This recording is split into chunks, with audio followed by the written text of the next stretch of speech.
Good afternoon, friends. Welcome to this Quinn Family Lecture sponsored by the Center for Catholic and Dominican Studies at Providence College. My name is Father Augustin Reisenauer, and I serve as the director of the center. And it is my distinct pleasure to be able to introduce our speaker this afternoon. Celia Cussen teaches colonial American history at the University of Chile in Santiago, where she has consolidated the field of African diaspora studies. She is the author of Black Saints of the Americas, The Life of Martin de Porres, translated into Spanish as Martin de Porres, Santo Americano. She edited Jueves de África en América, Perspectivas para Chile, and La Cofradía de Nuestra Señora de la Candelaria, una hermandad de mulatos y naturales en Santiago. More recently, she has published on the trade in enslaved Americans and their descendants in South America and the attempts of these men and women to attain their freedom and confront the challenges of racialized hierarchies in the colonial world. The new research project will look at the emergence of a global devotion to Martin of Porres in the decades leading up to his canonization in 1962, and the many contexts of the expansion of Dominican missions, the Cold War, the decolonization of Africa, and liberation theology. She is particularly interested in the meanings that local communities attributed to his life and intercession, including the civil rights movement in the United States and the Troubles in Ireland. Celia's lecture this afternoon is entitled Saint Martin de Porres and the Resilience of an Afro-Peruvian Healer. So please join me in welcoming Celia Cussen to Providence College.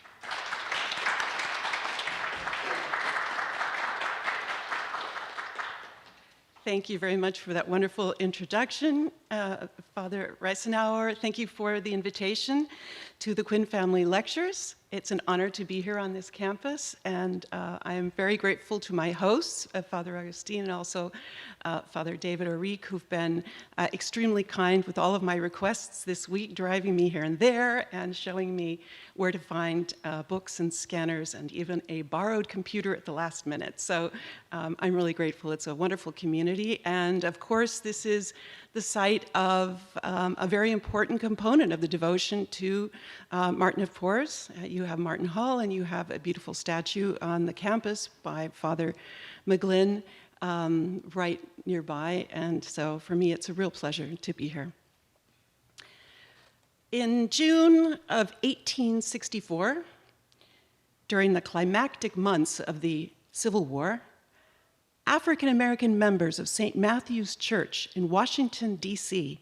approached President Abraham Lincoln requesting that he permit them to hold a 4th of July festival of all the city's Sunday schools of every denomination on the White House lawn. Lincoln immediately agreed. The event served as a fundraiser for the Black parishioners of St. Matthew's, who hoped to build their own chapel and school, institutions that would be placed under the spiritual protection of Blessed Martin of Porres, and would become to be known popularly, if incorrectly, because he was not yet canonized, as St. Martin's.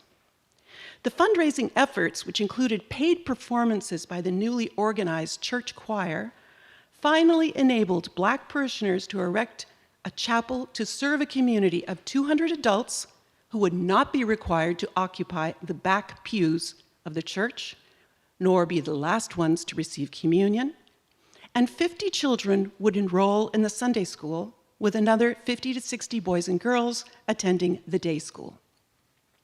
Who was this man, Martin of Porres, and why did the Black Catholics of Washington, D.C. choose him as the patron of their chapel? What did he mean to them, and what might he mean to us today?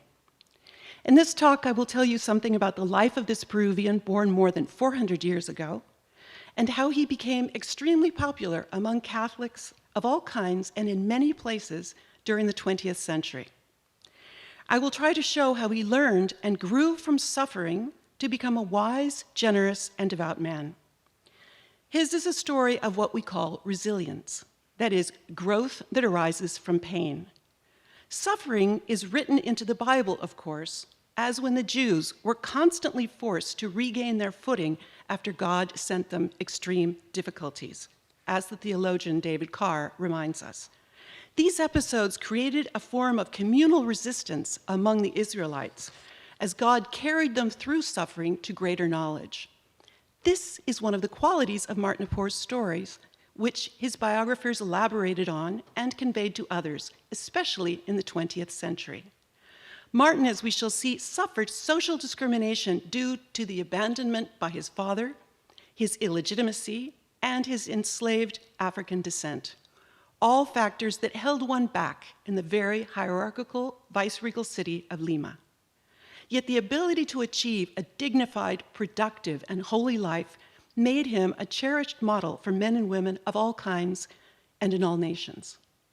In this talk, I'll try to introduce you, or reintroduce you, to Martin of Porres, who was canonized in 1962 as the patron saint of racial justice, and talk about how his story of struggle evolved over the years to emphasize aspects of his life that reminded Catholics of their own difficulties, especially as members of communities that had suffered discrimination and rejection. I'll then talk about how his story increasingly resonated throughout the world in the 20th century among groups of people who reportedly identified with his suffering and hoped to emulate his resilience. Saint Martin of Porres was born in Lima, Peru, in 1579, the illegitimate son of Juan de Porras, a Spaniard with business and family connections with Ecuador, and a formerly enslaved woman of African descent, Ana Velázquez, who had been born in Panama. In a sign of his public, if not formal, recognition of his offspring, Martin's father traveled with him and his sister Juana to his family's hometown, Guayaquil, Ecuador, when they were children. Sometime later, he sent home the boy, without his sister, back to the care of his mother, who was a servant in an elite household in Lima. At age 15, Martin entered the Dominican convent in Lima, Nuestra Señora del Rosario, as a voluntary lay friar, a donado, where he gradually took on the duties of barber and nurse in the great monastery's infirmary. Although his illegitimacy and African origins ruled out the possibility that Martin might have been an ordained priest, he nonetheless professed the vows of poverty, chastity, and obedience in 1603. For over 40 years, Martin de Porres devoted himself to the role of convent barber and nurse, where he cleaned the infirmary, kept track of the linens, cut hair, sutured wounds, and relieved as best he could the fevers and other illnesses that afflicted the order's friars, servants, and slaves, both in the convent of almost 300 residents, as well as on the Dominican hacienda several miles south in Limatambo. Peruvians, especially those living in Lima, have venerated the Afro-Peruvian healer Martin of Porres since the time of his death in 1639.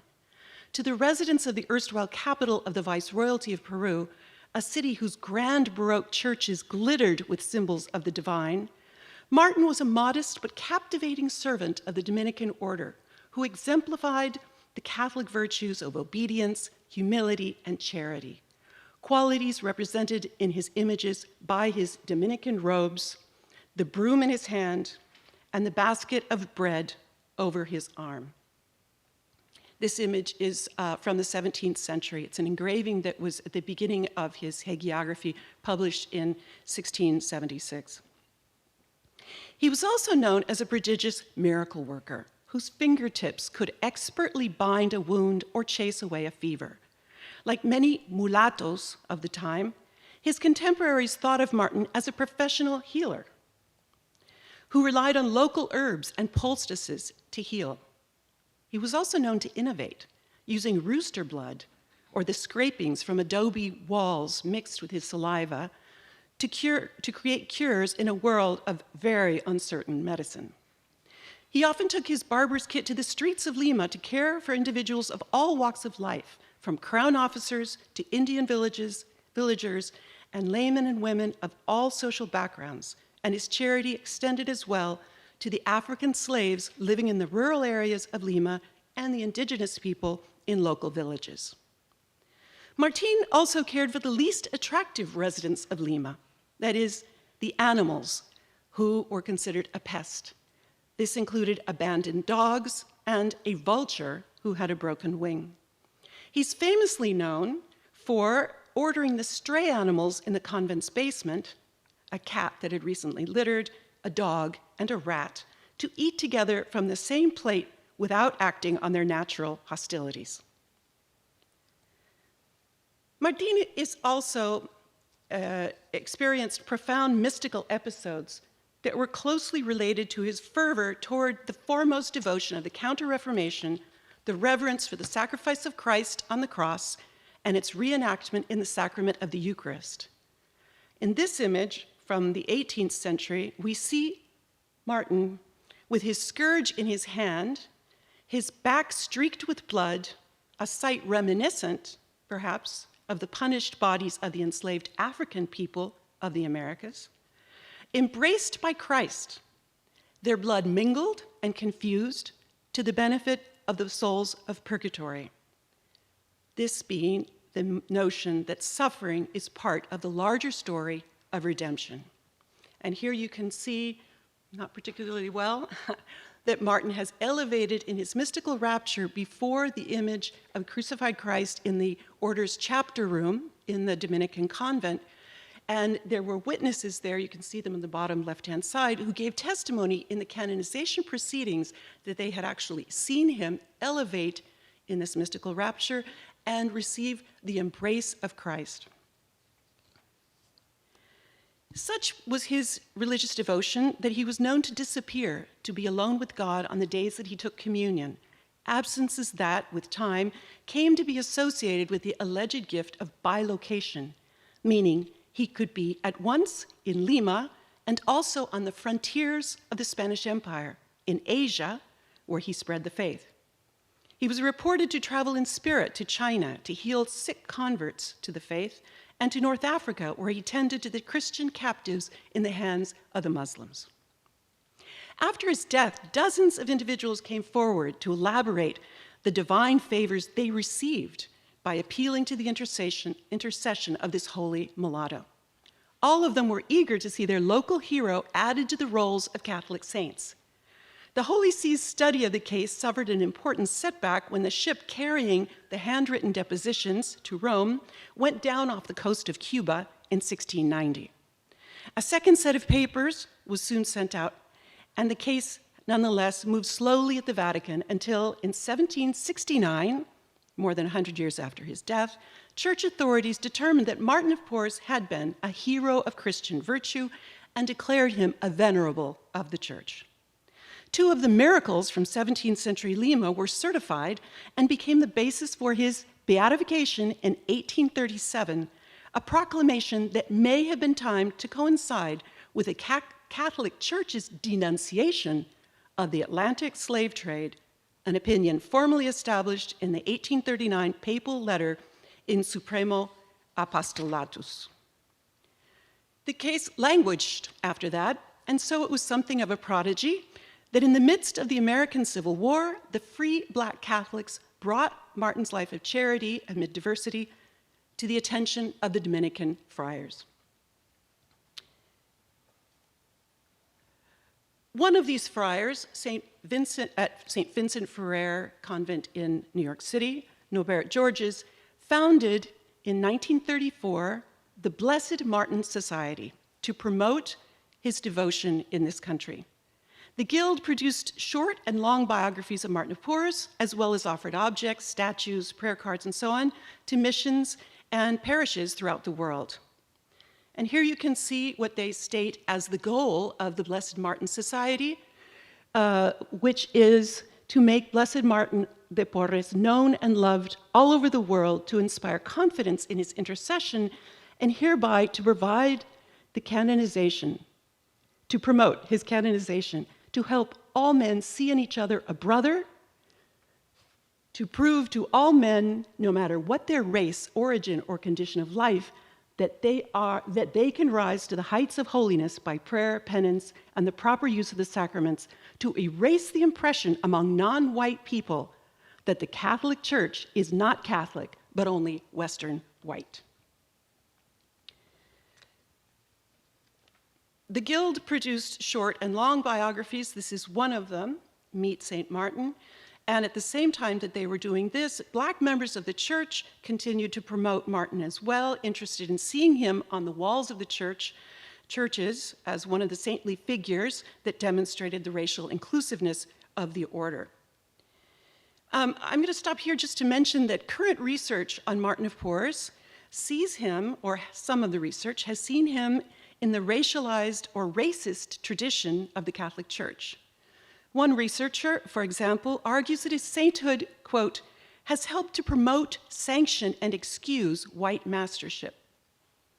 This would be an institution, then, that constructs life stories of holy Blacks as accepting victims of their abject conditions and models, therefore, of a faith that encourages the acceptance of humiliation and ill treatment. For these critics, Martin of Tours is a symbol of a colonized Catholic who bowed his head under the yoke of structural racism. I've argued elsewhere, in the paper actually that's going to appear in the volume that Father Arique is publishing, that these authors hold an anachronistic viewpoint of the colonial world, where notions of difference were based on a complex and fluid set of factors to include skin color, economic position, social capital, and even the material manifestations of Spanish culture. Colonial Spanish America did not know the famous one-drop rule that the United States, and thus many scholars, are so familiar with, and which many American scholars do not understand was not a characteristic of the Spanish Empire, where men and women, regardless of their conditions, could move, relatively speaking, within the social hierarchy and even pass through social categories over their lifetime, in the case of an advantageous marriage, for example, or a very successful career as an artisan. People could be born qualified as pardo, which is another way of saying Black, and then marry someone who was perhaps a Spaniard, and their category would be changed perhaps to mulatto. I mean, things in the colonial period were quite fluid. And also, I'd like to suggest today that we take a different viewpoint, not focus quite so much on race, and consider Martin of Tours' social condition as forming a background of suffering in his life. A suffering that gave him the wisdom, the resilience that one can gain from pain, the strength that comes from adversity, and not only a suffering from racial discrimination. That is, in fact, what I've learned from this early research on the growth of the worldwide devotion to Martin of Tours in the 20th century is that this was precisely a story of resilience in the face of suffering of all kinds. To take the case of the United States first, the saintly legend of Martin of Tours evolved over time and gained a greater emphasis on the kind of entrenched racism that was particularly difficult to overcome in this country, and still is. The hard face of discrimination was a daily presence in the lives of many Black men and women of the Jim Crow United States, site of the earliest engine of the 20th century campaign for Martin's canonization. There, the stories of his life shifted to reflect what these Black Americans experienced in their lives. The thought was, I presume, that by insisting and enlarging on those episodes in his life in which he encountered race-based rejection, the authors of these devotional biographies would make him a relatable figure and thus a spiritual guide and brother to the Black Americans the Dominican friars were hoping to attract to the church and away from communism, socialism, and atheism. This kind of evolution, for example, is exemplified in one of the biographies written by John Kurz, a Dominican of the Blessed Martin Guild. He wrote, "The child, Martin, definitely inherited the dark-skinned features of his mother's race. This heritage quickly displeased the Spanish cavalier, his father, and as with the passage of time, the infant more and more clearly evidenced the physical characteristics of a race that was then held in bondage, the proud father felt that the dignity of his family had been impaired, and he lost much of the affection that he had entertained for the child's mother." The author continues, "Little Martin, endured all the pangs and sorrows of being an unwanted child. This is similar to what Norbert Georges wrote in this book, Meet Brother Martin, in 1935. He wrote, "It wounded his dignity as a conqueror to have a son and daughter who resembled the conquered, and pride touched to the quick drove him to crush within himself the tender emotion of a father and to turn haughtily from children who came only to humiliate him. He shamefully left mother and children to take care of themselves." But Georges uses this as a springboard to resilience, saying that, and I quote, "Martin was reared among circumstances that ordinarily have a hardening effect on character, but which for Martine were the occasion of self-improvement and supernaturalization. He found from his own life and from his own humble beginnings and his immersion in a highly unjust world an appreciation for human suffering that would characterize his whole life." These American versions of Martin's childhood are in stark contrast to what we read in the contemporary Peruvian accounts. That is, the 1954 edition of the definitive biography of Martin of Porres by the Jesuit Rubén Vargas Ugarte. He gives a very different description of the circumstances of Martin's birth, without a single mention of his color, nor the rejection by his father. Rather, he claims that Martin and his sister were taken to Guayaquil by their father, where the man admitted without hesitation to his relatives that he was the father of these two young mulatillos, and therefore he had an obligation to provide for them. Indeed, Vargas Ugarte says, quote, "The innocence of his soul shone through his delicate brown face, and that his childhood had passed tranquilly and safely in the care of his mother." In this version, Martin is a serious, devout, and talented boy, more than anything, a future man of medicine. Well, these sort of different stories from different regions nonetheless converged over time to really boost the devotion to Martin of Porres. And in 1945, Pope Pius XII proclaimed Martin the patron of social justice.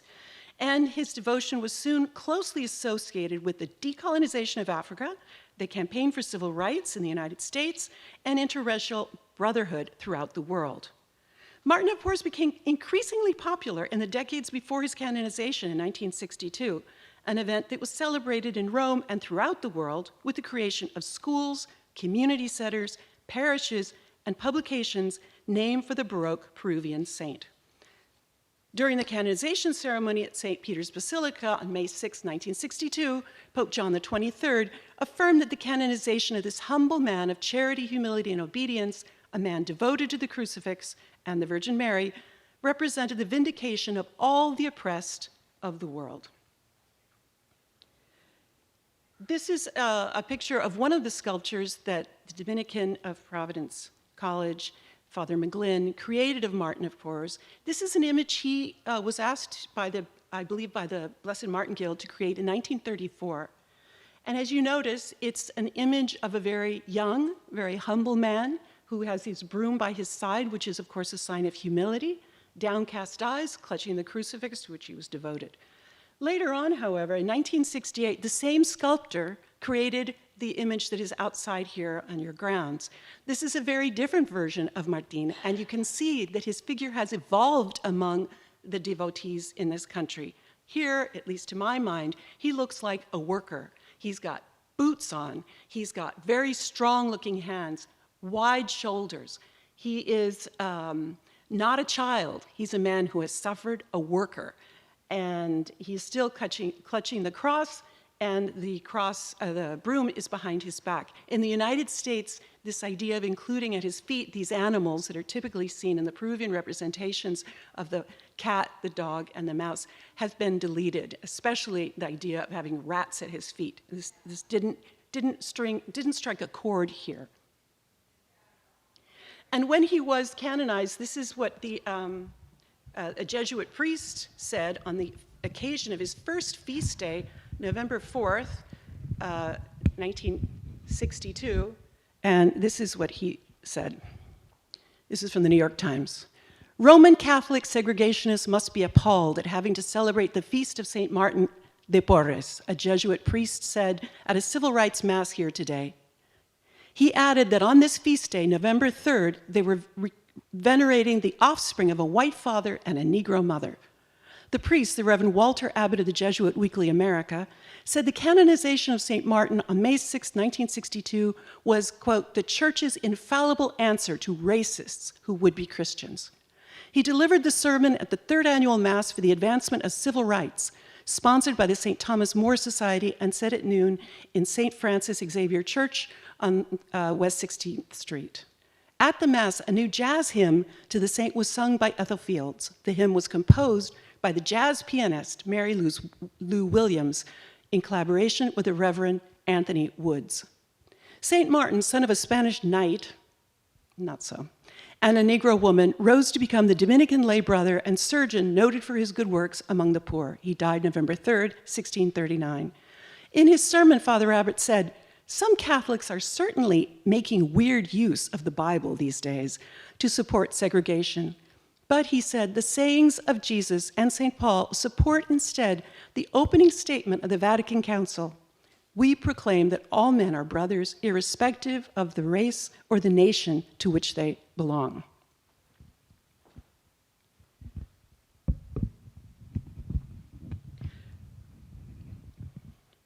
This then is what I've been able to uncover of the story of the devotion of Martin of Tours in the United States, where, as you've seen, it is intrinsically related to the civil rights movement. But my research has also taken me to other places, and now I'm going to talk to you about the case of Ireland, where I was recently looking into what is called the St. Martin Apostolate.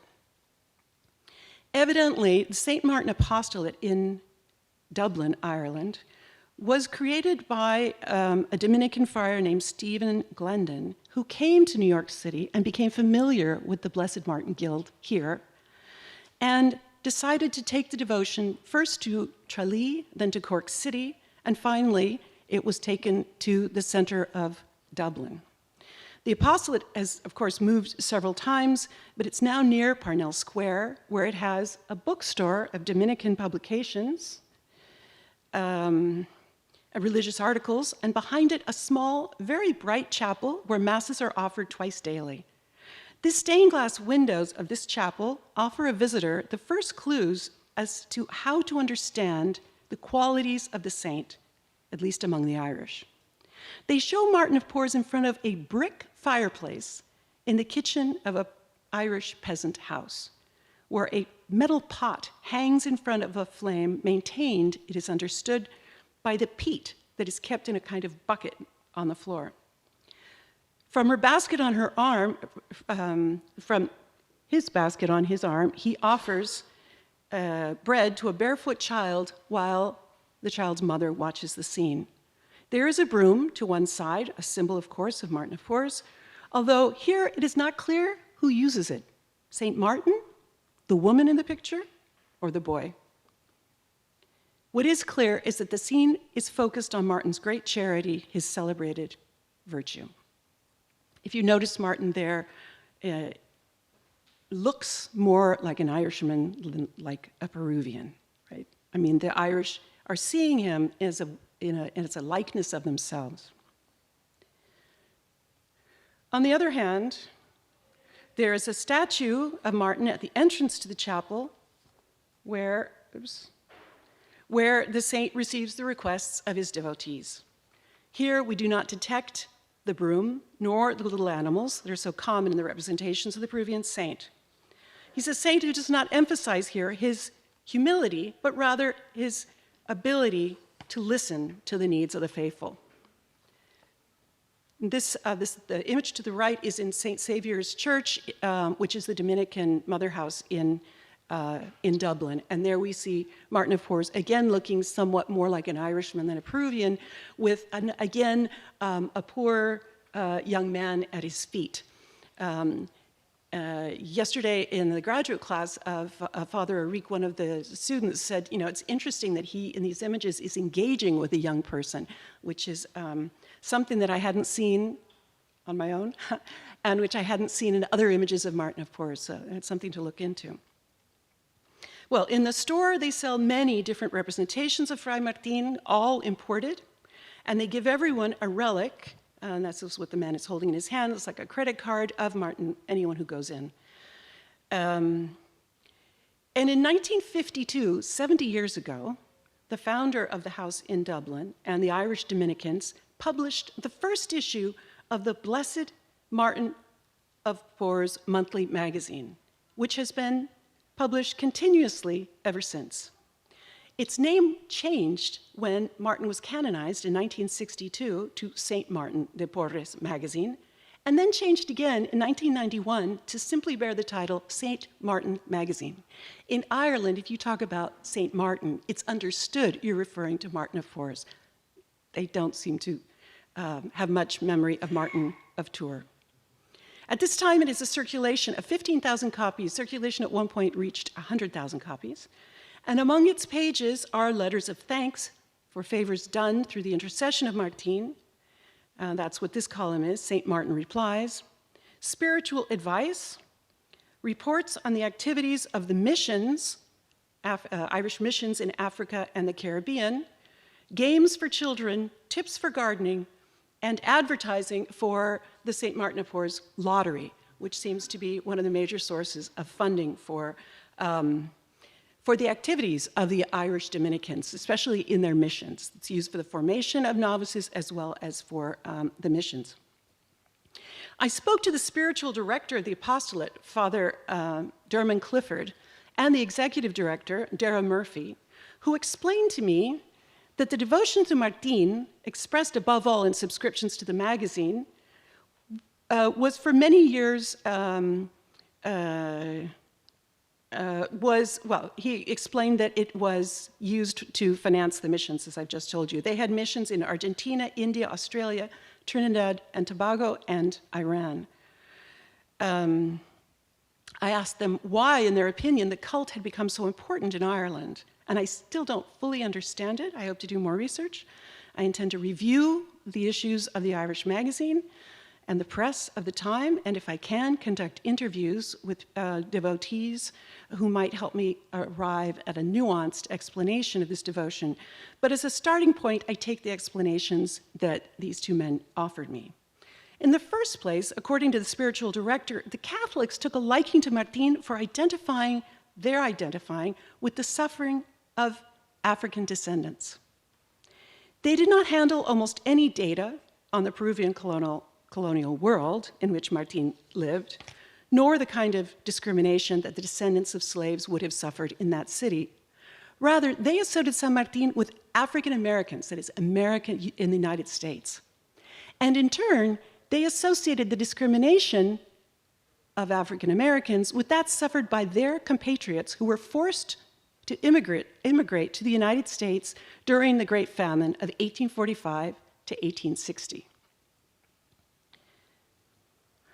American historiography has verified the prejudices and stereotypes of the 19th century that associated the Irish, poor, grotesque, with monkey figures, with African Americans, the image on the left, of course. They were relegated to the most basic jobs and were even met with signs saying Irish people should not apply for jobs. In this cartoon, a black voter and an Irish voter are on the scales weighing the same. On the other hand, there's the Anglo-American and her rebellious Irish servant, who looks rather violent, a caricature of a woman who's rather monstrous herself.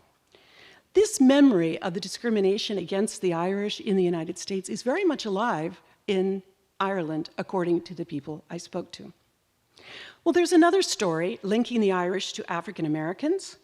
These are in the form of the abolitionist movement in the United States and the visit to the island of the great spokesman for the cause, the runaway slave Frederick Douglass.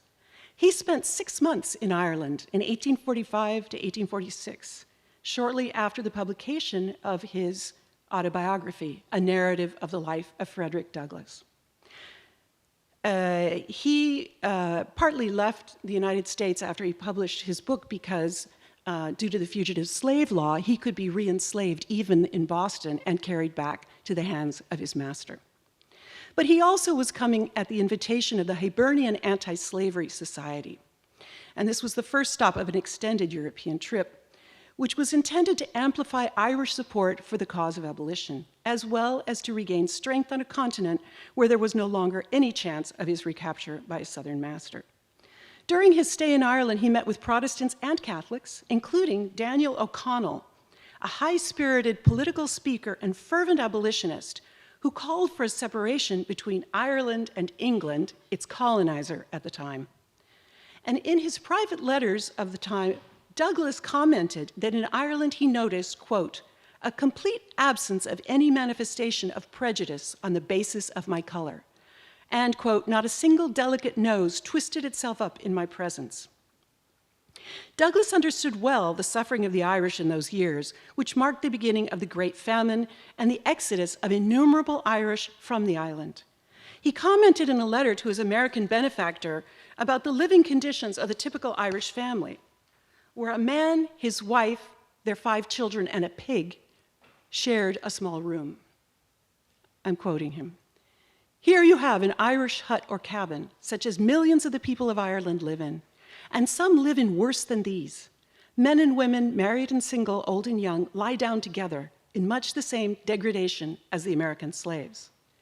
Frederick Douglass also compared the melancholic music of the Irish to the songs of the enslaved men and women in the United States.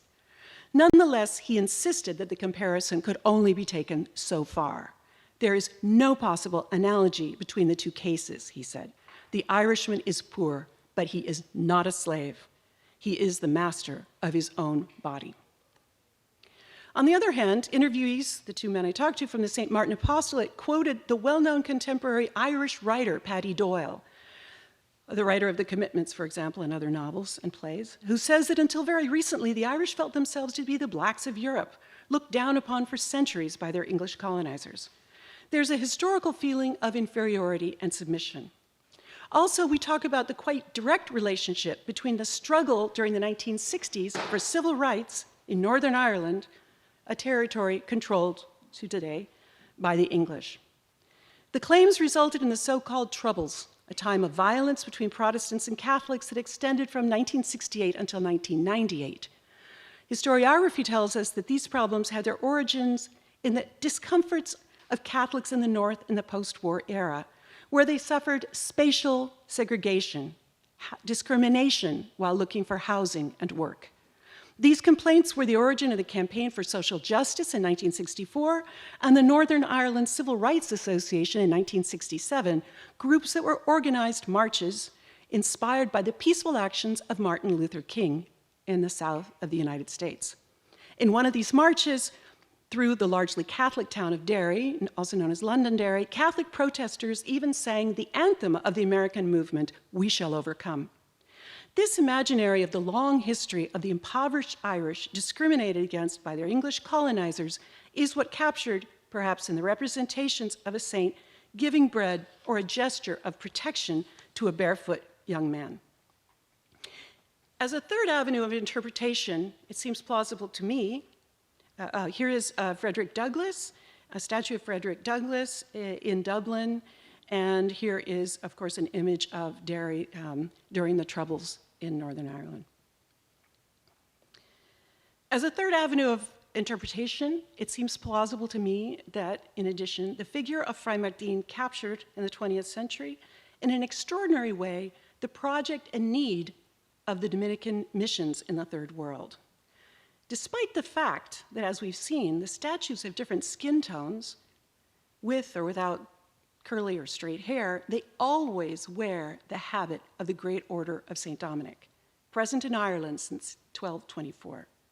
He is a kind of missionized other, perhaps, Catholic, helpful, a healer who entered the Irish home every month, bringing with him images of the exotic places where the friars were preaching the faith. I hope to interview more Irish to understand better what this means. But more than that, I hope to extend the project to study manifestations of this cult in other parts of the world. Just so you can see, these are images I've taken from the internet. These are places where the cult to Martin of Tours is common or strong. The upper image is from, well, this image is from Vietnam. This one is from Nigeria, and another is from Ghana. These are where today there are schools that bear the name of Martin of Porres, community centers, and so on. Finally, I'd like to talk about another case that I have started to look at, and that is the case of Spain. When I was in Spain last September, I went to the Martin of Porres Secretariat in Palencia, which is near Valladolid, north of Madrid, and spoke to Fray Luis Miguel, who's the prior of the monastery, as well as the man in charge of the whole devotion to Martin of Porres. They also publish, have a publication, a monthly publication. They also have offer many, many images. They also have a novena, Martin of Porres, to this day. And among the questions I said to him, is, so why Martin of Porres in Spain? And the answer that I received from Fray Miguel, which again is one person's preliminary answer, is that he said to me, during the Franco dictatorship, after the Spanish Civil War, Spain was poor, it was cut off from Europe, and it was extraordinarily Catholic. And at that time, the devotion to Martin of Porres became central to the Spaniards who could identify with him as someone who was also poor, who was also marginalized, and who was, however, part of the Spanish Empire. That is, he said to me, he's one of us.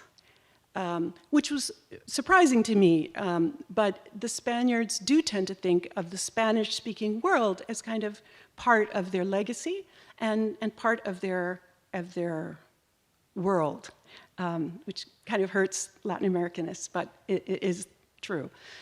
And one of the objects he told me about that they produced during these years was in 1962, the movie Fray Escoba.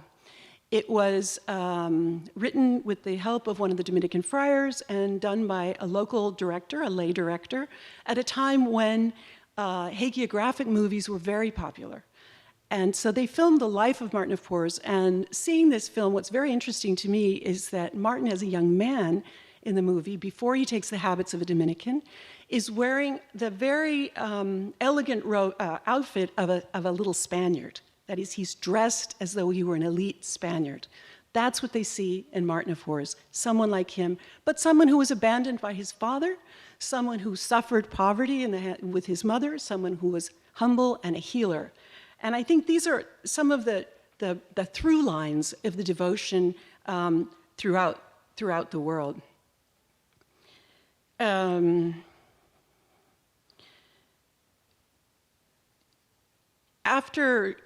During the early modern period, especially from the 17th century, Urban VIII, the idea was that the cult of saints was supposed to be standardized, that is, controlled by the Vatican. The stories of the saints were also something to be standardized. A kind of certain uniformity took place in the world of saints about authorizing their cults, printing, circulating their information.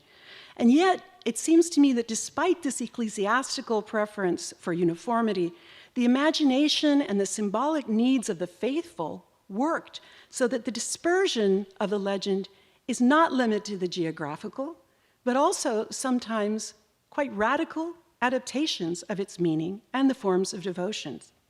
Saints give shape to hegemonic discourses about the way things should be on both broad and narrow political levels, it is true, especially thinking of colonization. They speak to rivalries among religious orders and between faith systems, and they also capture, for the believers, which is what interests me, narratives of their own lives and give them hope for changing the course of events. So to conclude my remarks, I'd like to suggest that the devotion of Martin of Porres in the 20th century speaks of the ability of his life story to reflect and resonate with the lives of men and women who have suffered from feelings of marginalization, discrimination based on their origins, poverty, and even recent experiences of oppression under colonialism. They saw Martin of Porres as an intercessor with whom they could identify, a person who knew what suffering and humiliation was, and yet, in his professional life as a charitable man, as a fantastic healer, he was someone who was able to live a full and active life of kindness and a deep connection with the spiritual world offered by Catholicism. Thank you very much.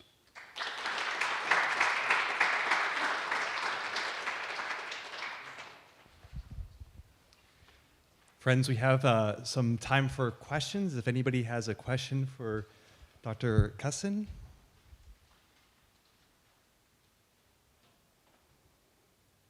A comment, a disagreement?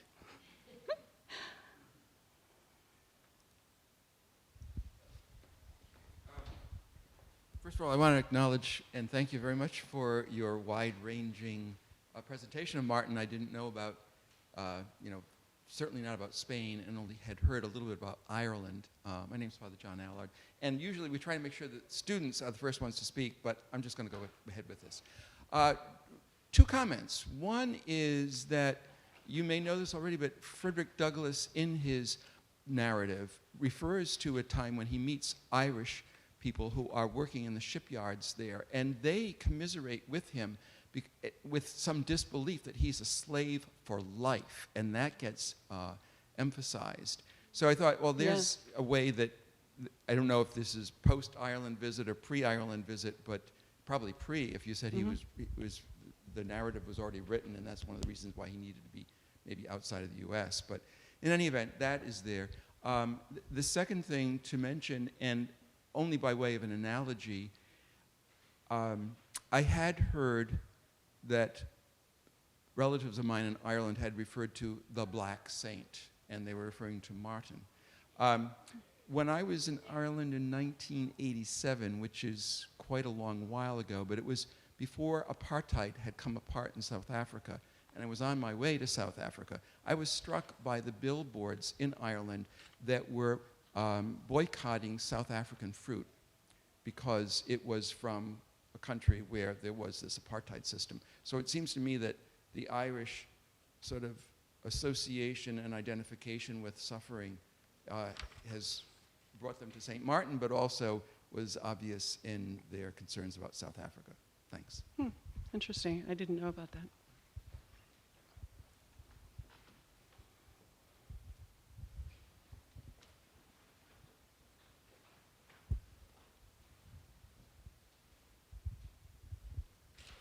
I really enjoyed the chronological breadth of this, from his life through the development of the occult.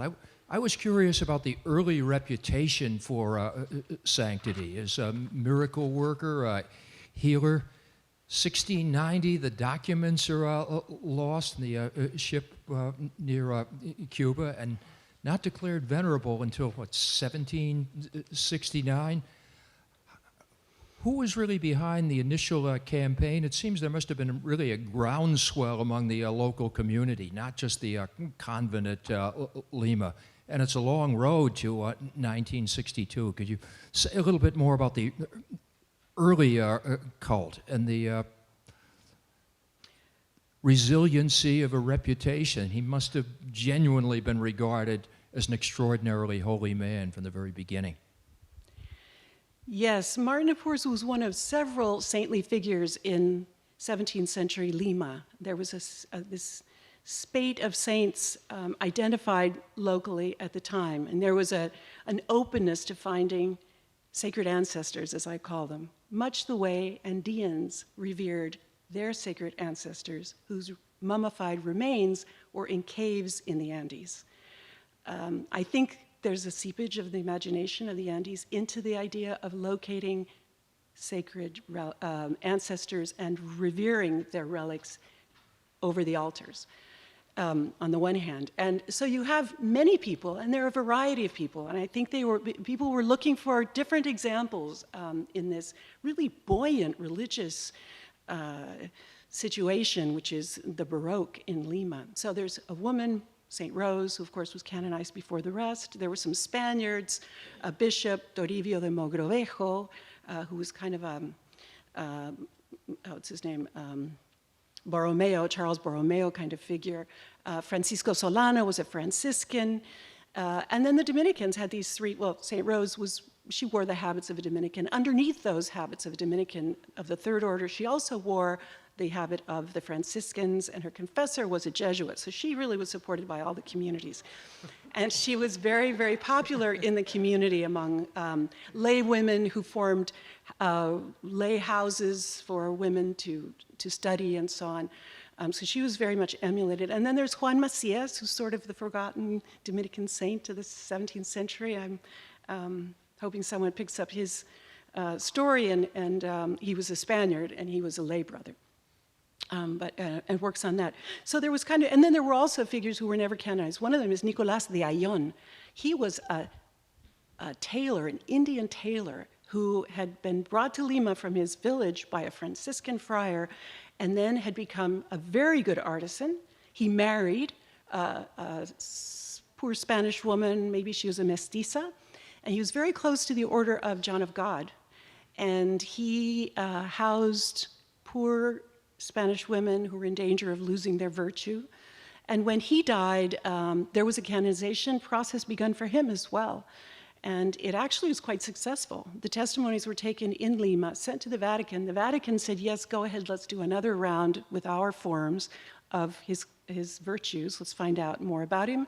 Sent them to Lima, and then a very small segment of the population of Lima with a lot of power effectively stopped that cause, and that was the Inquisition. But the bishops and the orders were all very interested in this Indian saintly figure. The fact that he was married, I think, seemed to also have been something of a problem. Not a lot of married saints from the Baroque period. And the appeal of Martin of Porres, I think, was, my reading of it is, he was just out there all the time. He was a person who was someone who didn't say a whole lot. He didn't write. I'm not even sure he could sign his name, I know that. He didn't have writings. He didn't tell anyone what he was experiencing when he was in a mystic rapture. He kept his thoughts to himself. But he served everyone, and he was always there to help other people. He was very clever, and I think he was very outgoing. He was very charismatic. I mean, he was one of these people everyone liked. When his niece, who was a quarter Black and aspiring to marry a rich Spaniard, needed the dowry of a Spanish woman to do so, Martin went out to the streets, and he went to the bishop and got him to give him some money. He went to the merchants who were his friends and got money.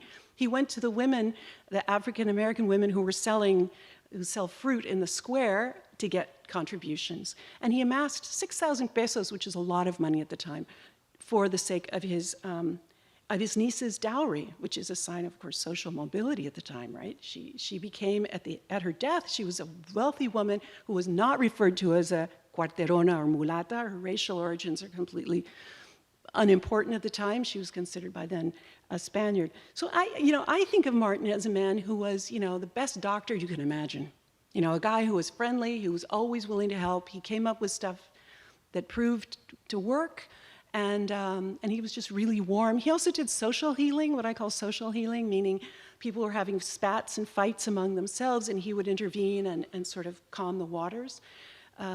And the witnesses in his canonization case, beatification case actually, in the 17th century, many of them were either Dominicans who knew him because they'd lived with him, and they could attest to his personal qualities, which is why they were there, to give their testimony, but also there were people associated with the Dominican order. That is, sisters of Dominicans, sometimes the servants in the houses of the sister of the Dominican. There were some enslaved people who spoke. There were some free, poor people who spoke. But in general, at the time, the testimonies came from pretty much the elite of the city. Not entirely. There's also, there's an Indian gardener who gave his opinion in his encounter with the saint. And then the second round of testimonies where people talk about miracles, there you have a lot of women talking about illness and how an image of Martin of Porres, a relic of Martin of Porres, or even the image from the cover of his book, placed on a place of illness or pain, was alleviated, worked to produce a miracle. So by that point, his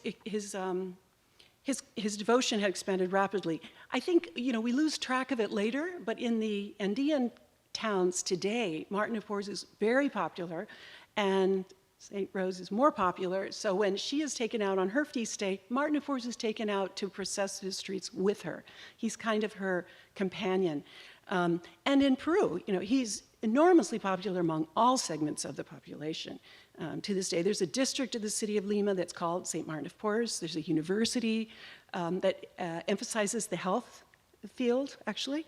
But you see his image dangling from the taxi cab rearview mirrors.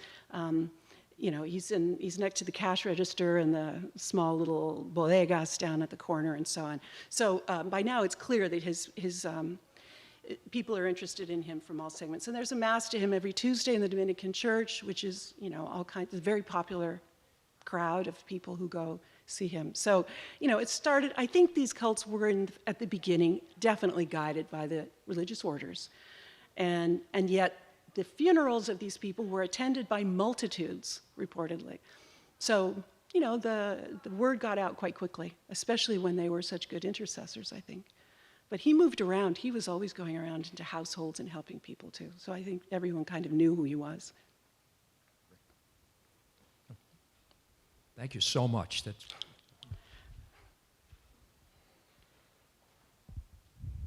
Maybe time for one final question for Celia.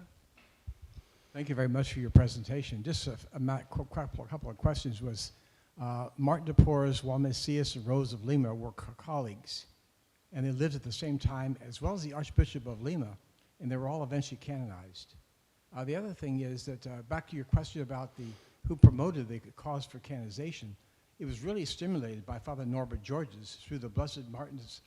Absolutely. And with him, the prioress of the monastery in Union City worked together to continue to promote this cause, which eventually came forward. But the question is contemporary.